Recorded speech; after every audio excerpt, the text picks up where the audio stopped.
To begin the study, a population of animals was selected which Pottinger aptly dubbed run-of-the-pen cats. His major concern was that his cats represent a normal sampling of animals, with the exception that cats with obvious deformities or disease were excluded. Pottinger was intrigued by what he termed heat labile factors. Or, put as an experimental question, he asked, does the cooking process somehow render food nutritionally deficient, causing eventual physiological degeneration? One group of cats received raw meat or cooked meat along with the basic diet. The other group of cats were given raw milk, pasteurized milk, evaporated milk, or sweetened condensed milk. Although there were two different studies, one focusing on milk and the other on meat, the results of both studies were nearly identical. Over the next 10-year period, Pottinger observed and recorded numerous physiological changes in the experimental animals and their offspring. The pasteurized milk-fed cats, shown here, move about the pen in a manner quite different from the raw milk cats. The cat in the foreground actually developed arthritis during the experiment. They are lethargic, much like animals in a zoo. With evaporated milk, there was even greater deterioration. When the study was begun, this cat was better developed than any animal shown thus far. The sweetened condensed milk-fed cats not only had their milk heat processed, but there was the addition of sugar. They are nervous animals. For a further comparison, here is another example of normal development.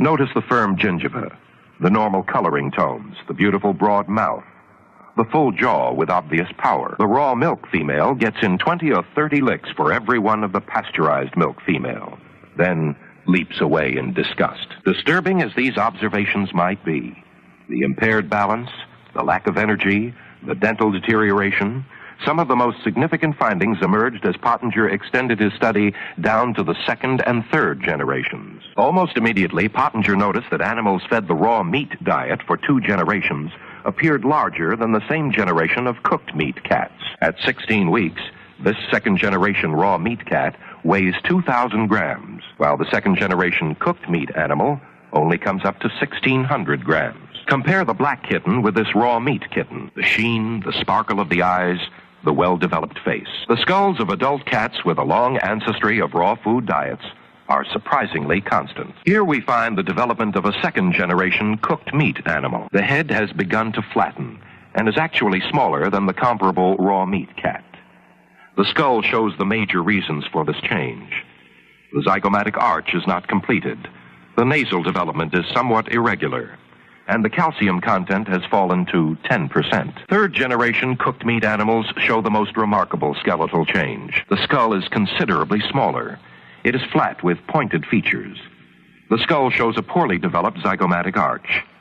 The bones are paper-thin and soft like sponge rubber. The frontal sinuses had developed in a peculiar fashion, and the calcium content of the bones had fallen to a low 3% by weight. Here is a second-generation cooked meat mother with her third-generation offspring. Her offspring developed nasal and ocular allergies. From this same litter came an asthmatic kitten. Pronounced exhaustion was a typical observation among the third generation of cooked meat kittens, as well as impaired coordination. This third-generation cooked meat kitten had over 24 fractures, resulting from a failure in development. The cooked meat cats were unable to successfully reproduce after the third generation. Most were void of sexual interests, and those that had attempted to mate could only produce stillborn litters. On the other hand, the raw meat animals continued to reproduce healthy offspring generation after generation. The notion that specific nutritional factors in food may be destroyed by heat processing is obviously not far-fetched.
It's oysters again.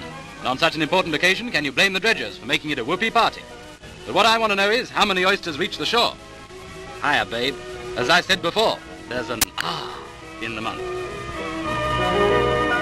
And to those who are partial to oysters, very tasty, very sweet. 300,000 oysters were hardly enough to go round. At one time, 100 million oysters were eaten annually in Britain. Henry Coit established the American Association of Medical Milk Commissions. Physicians that would go out and look at dairies, audit them, and make sure they had very clean, pristine conditions. The milk was chilled, the cows were healthy, and that milk was called the certified raw milk. That was used in the White House. It was on the Titanic. Presidents drank it. It was taken to the Mayo Clinic to heal people. Just bring it, he said, and he'd eat it raw. All Mike needs now is a knife and fork. Too late, so it's Skew's fingers. A strong man by profession, Mike eats 6 pounds of raw meat a day. Something to wash down that snack? How about a nice long drink of raw eggs? About a dozen eggs, as raw as his meat, go to make up Mike's daily diet. The food chemist, scientifically analyzing foods into their nutritive elements, will tell us that health, vitality, mental alertness, steady nerves, and even happiness and a wholesome outlook on life are all very largely determined by the foods we eat. It's surprising how many people ignore such sage and scientific advice. In 1912, Sir Gowland Hopkins, late President of the Royal Society, whom you see here in his Cambridge laboratory, drew the attention of the scientific world to the existence of vitamins, those organic constituents of common foods which are needed for proper growth and to give protection against disease. Here you see him among some experimental animals on the Institute's farm. He carried out experiments on animals which showed that a minimum of calcium, iron and phosphorus was absolutely necessary for their proper growth and full health. In 1932, Sir Robert McCarrison's work in India showed that the great variation in physique between different Indian races was a direct result of the difference between their diets. Those southern races, which live principally on rice, are poor in physique, as compared with the northern races, which eat milk, fruit, vegetables and meat. A group of rats are being brought up on a typical poor working-class diet, and compared with another group of rats fed upon a good diet. Here's a typical rat from each group. The smaller rat received the working-class diet. You can see how much healthier and more lively the bigger one is. Children are the first victims of bad or insufficient food. Perhaps the most important point established was that the addition of a pint of milk to a quite generous diet made boys grow taller and heavier, reduced their proneness to various diseases, and gave them more physical and mental vitality. There is a marked difference in the heights of boys drawn from different classes of society. At 13 years of age, the boys at Christ's Hospital School are on an average nearly 2.5 inches taller than those from council schools. At 17, they're nearly 4 inches taller than working boys of the same age. These differences are largely due to differences between the food they eat. And you must remember that the national consumption of milk and butter is too low. The experts are agreed that there is malnutrition. But in all countries, even in a prosperous country like Britain, there is much ill health and suffering due to malnutrition. Ignorance about proper diets is widespread. But there are hundreds of thousands of housewives who cannot afford to buy enough of the high-grade protective foods. All they can do is to feed their families with the lower-grade filling foods so that they won't feel hungry. Thus there is no starvation, but their physical development may be interfered with and their resistance to disease lowered. Babies need plenty of milk. They need daily cod liver oil, so does the expectant and nursing mother. Liver, lightly cooked, is a valuable food for her. New scientific knowledge has shown us a new standard of life at which to aim.